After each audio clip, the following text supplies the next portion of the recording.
The dawn came heavy and gray over the Barony of Screaming Forests. The fog rolled across the sea like a living thing, coiling around the black hull of the black ship as though trying to drag it beneath the surface. Every plank of the vessel creaked, every rope groaned under the weight of the still air.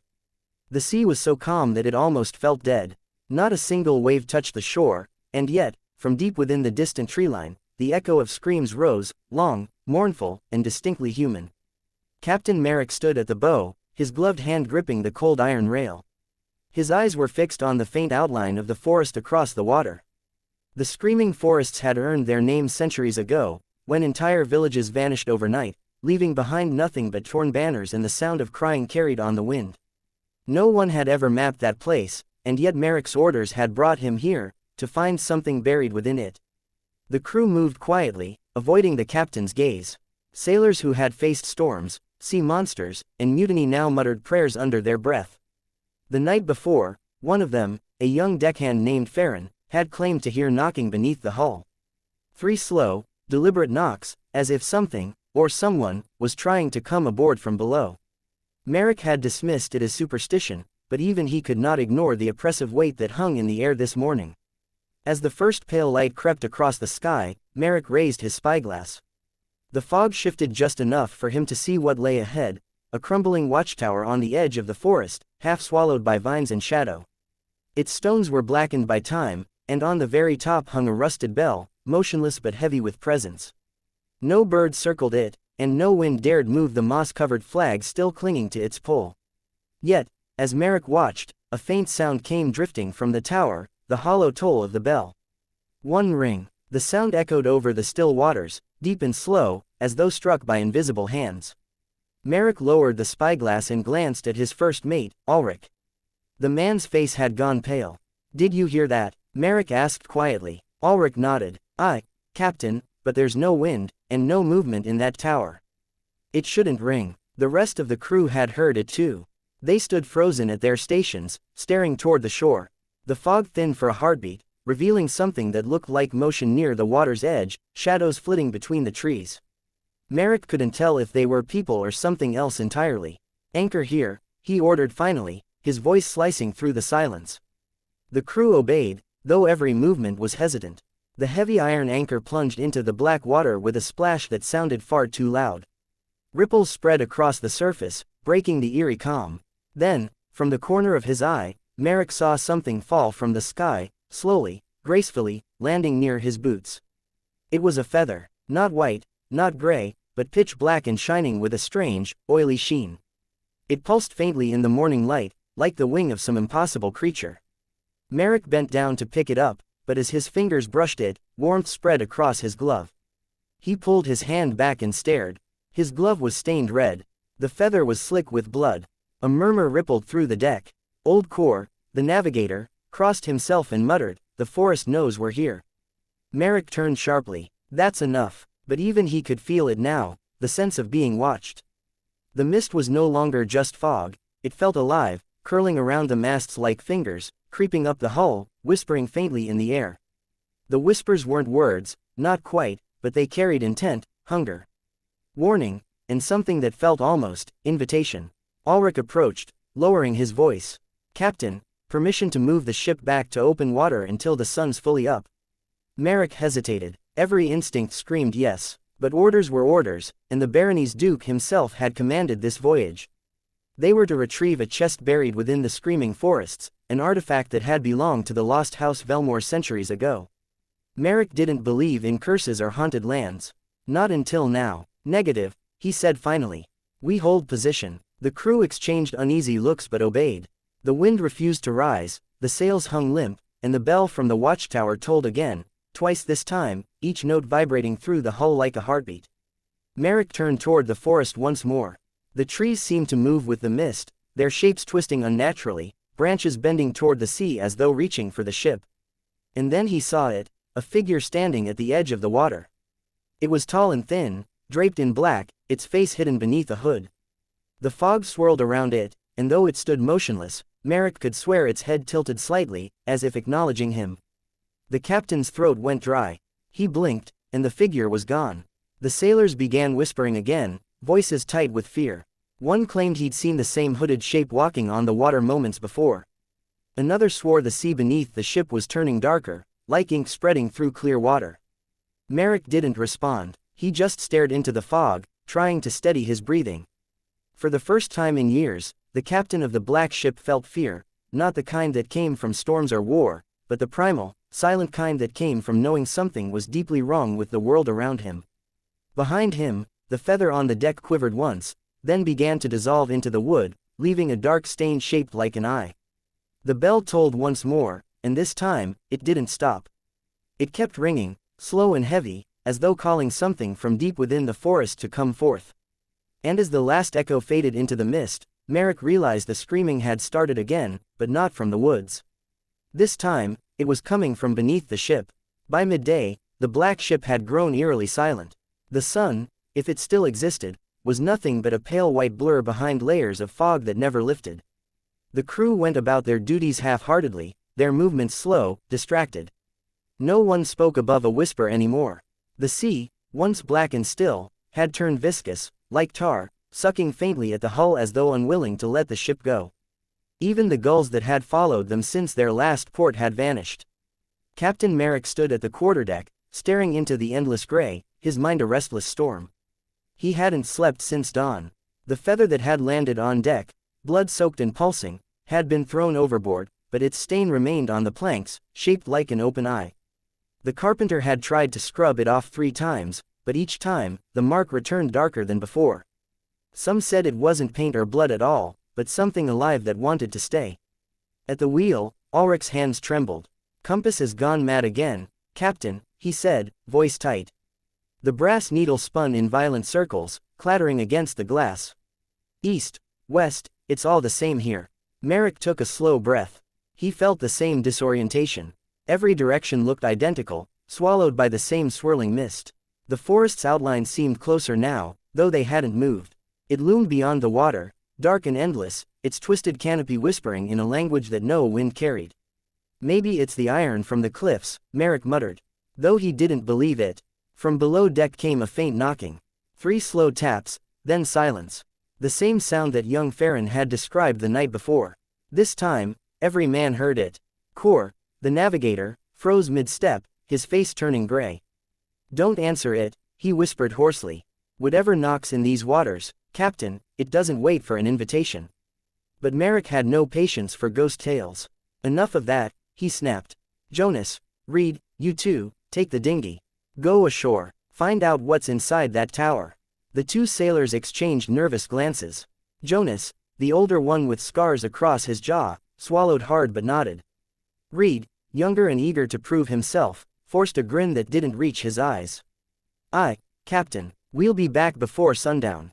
They lowered the small boat into the thick water, its oars cutting through the black surface with sluggish effort. The crew watched in silence as they rowed toward the shadow of the forest. No one said it aloud, but everyone knew, nothing good waited beyond those trees. Minutes turned into hours. The bell in the old watchtower tolled again, 3 times this time, slow and deliberate.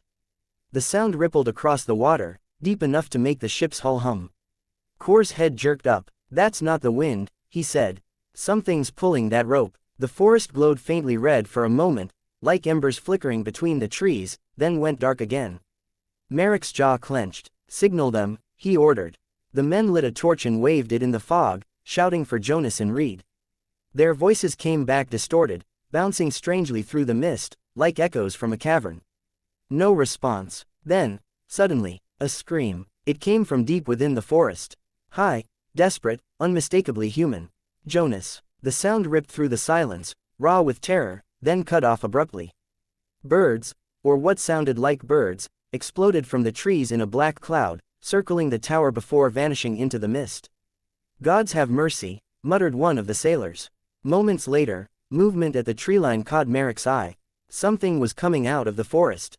At first, it looked like smoke drifting between the trunks, but then he saw the shape of a man.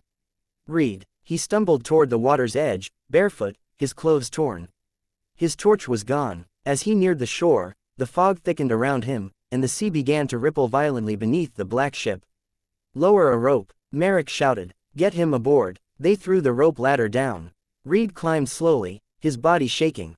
When he reached the deck, everyone stepped back. He reeked of rot and wet earth. His hands were slick with mud and something darker. Merrick knelt beside him. "Where's Jonas?" Reed didn't answer. He just stared straight ahead, unblinking. His lips moved, but the words came out in a harsh, guttural whisper, not like any human language Merrick had ever heard. "Speak clearly, sailor," Ulrich barked, grabbing him by the shoulders. Reed turned his head, too slowly, like a puppet on a broken string. His eyes were no longer blue.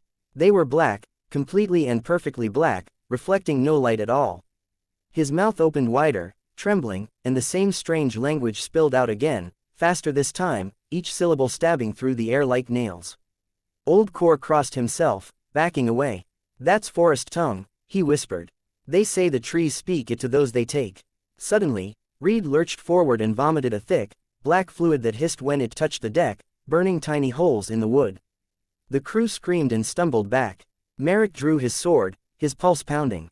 "Hold him," he shouted, though no one dared. Reed's body convulsed violently, his spine arching, his limbs twisting in impossible ways. Then, as abruptly as it began, the fit stopped. He slumped to the deck, lifeless. The ship fell utterly silent. Merrick knelt, blade still drawn. The young sailor's face looked peaceful now, almost serene, until his mouth twitched. From between his teeth came a faint, rasping breath. He was still alive, barely. He whispered 2 words before his chest stilled. "There," calling. Then he was gone. The bell in the tower tolled again, 4 times this time, and the sea beneath the ship began to move. Slowly, deliberately, the anchor chain rattled, the hull groaned, and bubbles rose from below, thick and oily. Ulrich looked to Merrick, voice trembling. "Captain, what if it's not the forest calling us, but the thing beneath?" Merrick didn't answer. He stared toward the shore, where the faint red glow was returning between the trees, pulsing in rhythm with the tolling of the bell. And for the first time, he realized that the screaming forests weren't waiting for them to come ashore. They were already coming to the ship. Night fell too quickly over the black ship. One moment the light was gray and thin, the next it was gone, swallowed whole by the mist. There was no sunset, no horizon, no boundary between sky and water. Only darkness, thick and suffocating, pressing against the lanterns until their glow shrank to weak, flickering halos. The crew lit every torch they could find, but even the flames burned low, as if starved of air. Captain Merrick stood amidships, staring at the body of Reed. They had wrapped him in sailcloth and placed a lantern beside him, but the fabric had begun to stain from within. Black liquid oozed through the seams, spreading slowly across the deck. No one dared touch it. Ulrich had suggested throwing the body overboard, but Merrick refused. The sea was moving strangely again, shifting, swelling, as if something beneath it had woken. Old Kor was whispering to himself at the helm, clutching a silver charm that glinted dully in the lantern light. His words were not prayers to any god Merrick recognized. They were older, stranger, snatches of sailors' superstitions mixed with fear. "Keep your mind steady," Merrick ordered. "We face men and tides, not spirits." But even he could hear the lie in his own voice. A low groan rose from the hull. Not the creak of wood under strain, but a deep, wet moan, as if the ship itself were alive and in pain. Tar bled from the seams between planks, dripping thickly onto the deck. The sails fluttered despite the windless night, their ropes twitching like veins under skin. Then, faintly, the bell from the shore rang once. Its sound was louder than before, resonant enough to make the lantern flames shiver. The forest beyond the water seemed to tremble in answer. From the black wall of trees, red eyes began to appear, dozens, then hundreds, staring across the distance at the ship. They glowed faintly, unblinking, and moved with impossible stillness. "Captain," Ulrich's voice was small. "They're watching." Merrick said nothing. He gripped the railing, forcing himself to breathe. The eyes blinked in unison. And then, slowly, they began to move. Shapes emerged from the forest. They were tall, cloaked in shadows, their limbs too long, their movement wrong. The sound came next. A wet dragging, a slithering of roots against earth. Whatever they were not men. The water between the forest and the ship began to ripple. Merrick turned sharply. "Raise the anchor," he barked. But when the men tried, the chain refused to move. It rattled once, twice, then pulled taut, groaning as if something massive held it from below. The winch squealed, gears locking. "It's caught, Captain," one sailor cried. Merrick leaned over the side and looked down. Beneath the surface, Something stirred, a vast, slow movement like the turning of a leviathan. The black water bubbled, glistening with a dark sheen that reflected no light. The sea smelled of rotten iron. Suddenly, the anchor chain jerked hard enough to throw two men off their feet. One of them, Farron, the same deckhand who'd heard the knocking before, tumbled toward the edge. Merrick lunged to grab him, but Farron screamed as something yanked him overboard. The splash was sharp, final. When Merrick looked down again, there were no ripples. No bubbles. Just silence. Then, from below, came the sound, 3 slow knocks, echoing through the hull. Core began to weep quietly at the helm. "It's marked us," he muttered. "It won't let go now." The mist thickened again, crawling across the deck, rising like smoke. It wasn't fog anymore, it shimmered faintly, like something alive. The sailors backed away as it coiled around their legs. The air turned icy. Then the bell rang again, closer this time. The crew froze. The sound wasn't coming from the shore anymore. It was above them. They looked up. Hanging from the mainmast, swaying gently, was a rusted bell. None of them had seen it before, but there it was, old, blackened, and wet, as though it had just been dragged from the sea. It tolled on its own, the clapper moving without wind. Each ring made the shadows tremble. Merrick stepped forward, sword drawn. Cut it down. No one moved. The mist parted slightly, and from its folds, Reed appeared again. He was standing upright. The sailcloth that had wrapped his body was torn open. His skin was gray, his eyes bottomless voids. The black liquid still leaked from his mouth, but now it moved on its own, sliding down his chin and dripping onto the deck where it writhed like living worms. "Reed," Merrick whispered. The dead sailor tilted his head. "Captain," he said, voice perfectly calm. But it wasn't his voice anymore, it was layered, echoing with dozens of others, men and women, young and old, all speaking through him. "It's day 4. He raised a trembling hand toward the forest. "The offering begins." The bell above rang louder, and the red eyes at the treeline surged forward. The water erupted. Black shapes climbed out of the sea, twisted things of bone and bark, their limbs creaking like old wood. They moved with the sound of cracking ships and whispering leaves. Panic spread. The crew fought to light more torches, to cut the anchor free, to do something. One sailor swung his blade at Reed, but the steel passed through him as though cutting smoke. Reed smiled. The black liquid in his veins pulsed with light, red now, glowing faintly from within. Merrick roared, "All hands! 2 arms!" The men obeyed, swinging swords, axes, anything they could find. But their weapons met only fog and shadow. The creatures from the water climbed the hull, their hands sinking into the wood like claws into flesh. The ship itself screamed, an awful, grinding wail that came from deep within its timbers. Merrick slashed at one of the things as it reached the deck. It had no face, only a hollow where one should have been, filled with whispering voices. The blade cut through it, and black ichor sprayed across the boards, burning through the wood like acid. "Captain," Ulrich shouted, "the sea, it's rising." The water boiled around them, red light pulsing beneath the surface. The mist spun faster, becoming a whirlpool of darkness. The bell tolled again, deafening now, and the forest's whispers filled the air, thousands of voices murmuring one word over and over. "Merrick." The captain turned, his sword shaking in his hand. For an instant, he thought he saw faces in the fog, his crew, his family, even his younger self, all staring back at him, mouths open in silent screams. And then everything went still. The mist swallowed the deck, the crew, the bell, and finally the black ship itself. When the fog cleared hours later, the sea was calm again. The watchtower bell onshore was silent. The forest waited, patient and still. And far below the surface, in the cold, black depths, a new bell began to ring.